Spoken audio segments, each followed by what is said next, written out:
This is Tom Fox. I'm the Compliance Evangelist, and I would like to welcome you to a special one-week series on the intersection of King Arthur and his Roundtable and compliance.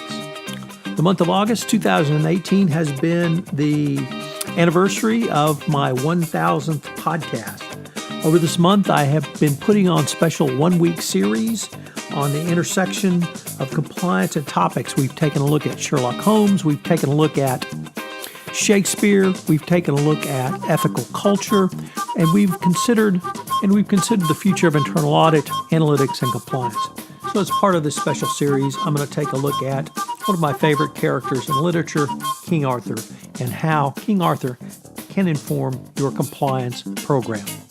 This special series on King Arthur, his Roundtable, and compliance is a special series of the Compliance Podcast Network. Part 2, the Pentecostal Oath and your Code of Conduct. One thing for which King Arthur is remembered are his chivalric knights. He helped create this legend in large part by establishing a code of conduct for the Knights of the Round Table. The king required each of them to swear an oath called the Pentecostal Oath, which was Arthur's ideal for a chivalric knight. The oath stated, "The king established all his knights and gave them that there were lands not rich. He gave them lands and charged them never to do outrageously nor murder, and always to flee treason. Also, by no mean to be cruel, but to give mercy unto him that asketh mercy, upon pain of forfeiture of their worship and lordship for King Arthur for evermore. And always do ladies, damsels, and gentlemen succor upon pain of death. Also, that no man take no battles in a wrongful quarrel for no law, nee, for no world's goods. Unto this were all knights sworn of the Round Table, both old and young. And every year they were sworn at the high feast of Pentecost."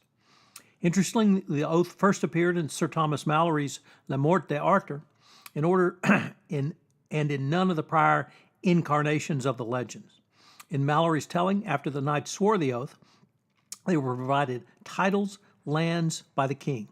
The oath specified both positive and negative conduct, that is, what a knight must do, but what also a knight must not engage in.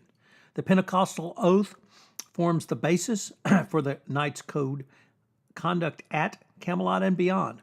It is clearly a forerunner of today's corporate code of conduct. The foundational document of any compliance program is its code of conduct.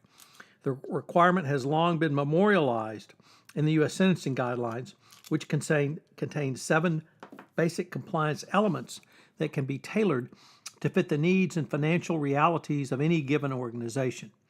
From these 7 compliance elements, the Department of Justice has crafted its minimum best practices compliance program, which is now attached to every deferred prosecution agreement and non-prosecution agreement. These requirements were incorporated into 2012 FCPA guidance, the evaluation of corporate compliance programs, and the new FCPA corporate enforcement policy. The U.S. Sentencing Guidelines assume that every effective compliance and ethics program begins with a written standard of conduct, i.e. a code of conduct. So what should be in your written standard of conduct? Well, under Element 1 of the Sentencing Guidelines, entitled Standards of Conduct, Policies, and Procedures, an organization should have an established set of compliance standards and procedures. These standards should be not only a paper-only document, but a living document that promotes organizational culture and that encourages ethical conduct and a commitment to compliance with applicable regulations and laws.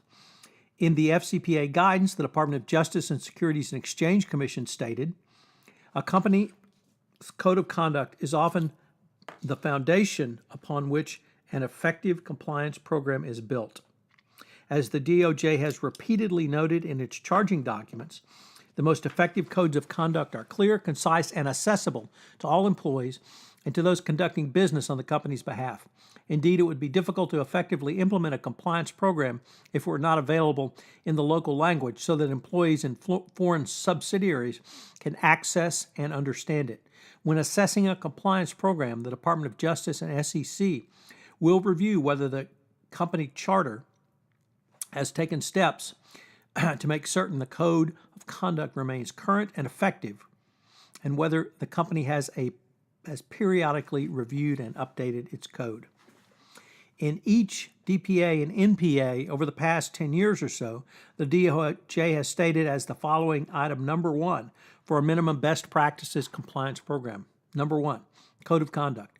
A company should develop and promulgate a clearly articulated and visible corporate policy against violations of the FCPA, including its anti-bribery books and records and internal controls provisions and other applicable foreign law counterparts, which policy shall be memorialized in a written code. The substance of your code of conduct should be tailored to your company's culture and to its industry and corporate identity. It should provide a mechanism by which employees who are trying to do the right thing in compliance in the business ethics arena can do so. The code of conduct can be used as a basis for employee review and evaluation. It should certainly be invoked if there is a violation. To that end, I suggest your company establish disciplinary procedures in your code of conduct. This would include all forms of discipline up to and including dismissal for serious violations of the code of conduct. Further, your company's code of conduct should emphasize that it will comply with all applicable laws and regulations wherever it does business. The code needs to be written in plain English and translated into other languages as necessary, so that all applicable persons can understand it. As I often say, the 3 most important things about your compliance program are document, document, document. The same is true of communicating your company's code of conduct. You need to do more than simply put it on the website and tell folks it's there available and that they should read it. You need to document that all employees and anyone else your code is applicable to has read, received, and understood the code of conduct. For employees, it is important that a representative of the compliance department or other qualified trainer explains the standards set forth in your code of conduct and answers any questions that employees may have. Your company's employees need to attest in writing that they have received, read, and understood the code of conduct, and this attestation must be retained and updated as appropriate. What's the value in having a code of conduct? I have heard many business folks ask this question over the years. In the early days, a code of conduct tended to be lawyer-written and lawyer-driven to waive in the defense situation, if needed, by claiming that, quote, see, we have one, end quote. But is such a legalistic code effective? Is a code of conduct more simply your company's laws? What makes a code of conduct effective? What should be the goal in the creation of your code of conduct? These are some of the questions I would ask you to consider in the context of the Pentecostal Oath. And just as under the Pentecostal Oath you were required to swear out each year, you should have your employees recertify their adherence to your code of conduct on an annual basis. Moreover, just as King Arthur set out his expectations for behavior in the Knights of the Round Table, you should do so for your company employees as well. This is Tom Fox. Hope you've enjoyed this episode of King Arthur, his Round Table, and compliance. And now a word about our sponsor, Converge 18, hosted by Conversant. As you know, this last year has publicly brought ethics to the center of business reputations worldwide. With the acceleration of the Speak Up culture and organizational accountability that social media is enabling and amplifying, companies need to incorporate integrity into every level of their organization. Converge 18 is helping organizations to do just that through the ethical transformation of leadership.